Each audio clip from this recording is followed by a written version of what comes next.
Hello, and welcome to the Logo 3 podcast, your source for news about the NBA and the WNBA. And I'm your host, Steve Klaus, native Hoosier, and I'll give you all the news without any of the media BS. So come along with me, and we'll see what the topics are for today. Good boy. Oh, you're a good boy. That's your, oh, you're a good boy. Oh, yes.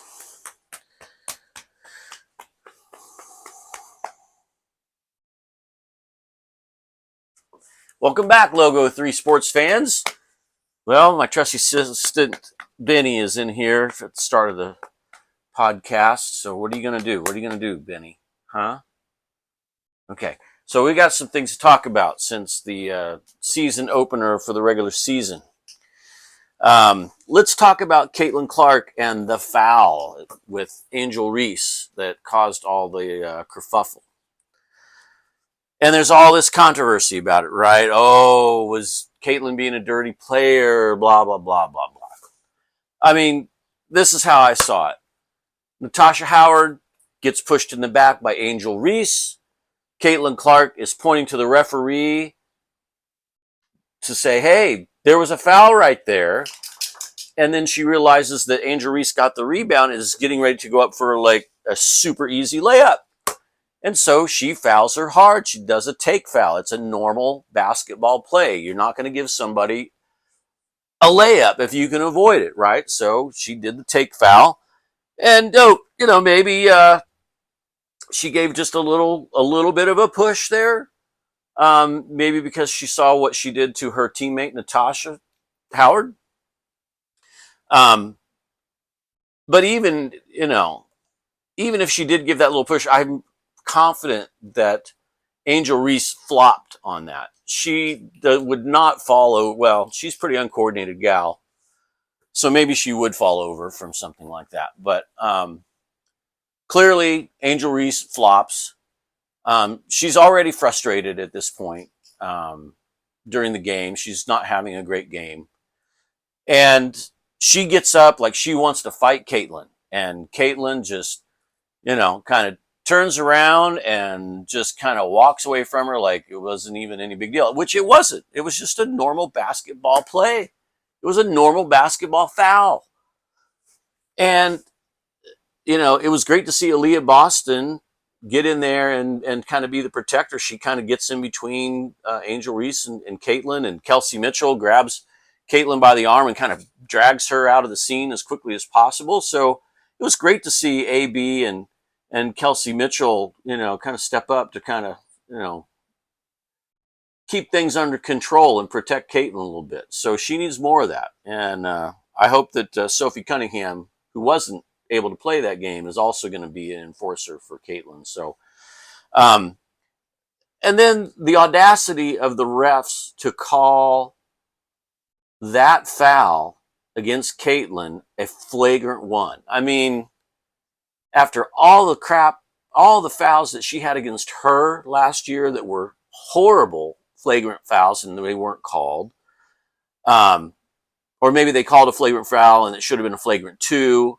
and they made it a flagrant 1, but yada yada. So that was not a flagrant 1. That was just a hard foul, normal basketball play, and I think what the refs did was bullshit. So that's my take on that whole controversy from that particular play in the game against the Sky. And we just heard that the ratings came out for that game, and 2.7 million people tuned in on average for that first game of the Fever. And the peak was 3.1 million. And these were records for ESPN platform games. And, I believe it. But you know what? There's this controversy now with, the WNBA put out this statement that they had heard that there were some racist comments that were being yelled down from the stands. And there's no video evidence to corroborate that. The security staff at the arena didn't see anybody yelling racial slurs and kick them out of the arena. But the WNBA heard that that might have happened, and they put out this statement that there's going to be an investigation. And then, unfortunately, the Indiana Fever took the bait, and they said something about, we'll do our own investigation, or we'll look into this, blah, blah, blah. It's like the Indiana Fever shot themselves in the foot. They need to step up for their team and their own fans, who they know didn't do anything wrong, and just make this a non-issue. But they put out a statement which just makes it all the more of an issue. And I think that was a big mistake by the Indiana Fever. So that's my 2 cents worth about all that. I think it's a bunch of, a lot to do about nothing. I think what's going to happen if the same shit happens this season that happened in the first season, with all the controversy with Caitlyn and Angel Reese and racism, and the Indiana Fevers are terrible fans and the new fans suck and blah blah blah. It's like the NBA in general is going to lose a lot of these new eyeballs. A lot of these new fans are going to just say, screw this. This is ridiculous. We don't deserve to be treated like this.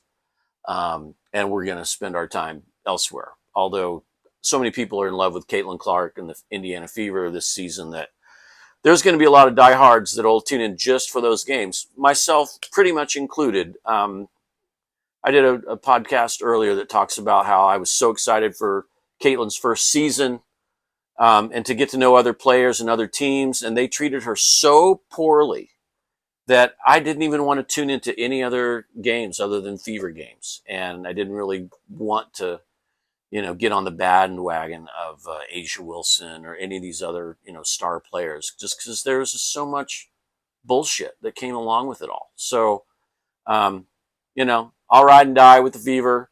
I'll watch every game. I'll take in all kinds of YouTube content about the Fever and Caitlyn and the rest of the gals. But that's kind of where it stops, unless the WNBA gets their act together and starts being a real league and stops all this Bush League shit. And also if the mainstream media will start telling the truth, because they're not. They keep pushing these agendas that don't match up with reality. So there you go. Got the big game tonight. Should be fun. Play in Atlanta at home. So be curious to see how the Fever do against them and see if they can pull off another huge win after beating the Sky by 35 points. That was never a game. That was pathetic. The Sky just never were in that game. And it was pretty fantastic to see if you're a Fever fan. So anyway, enjoy the game tonight, and we'll talk later. Bye.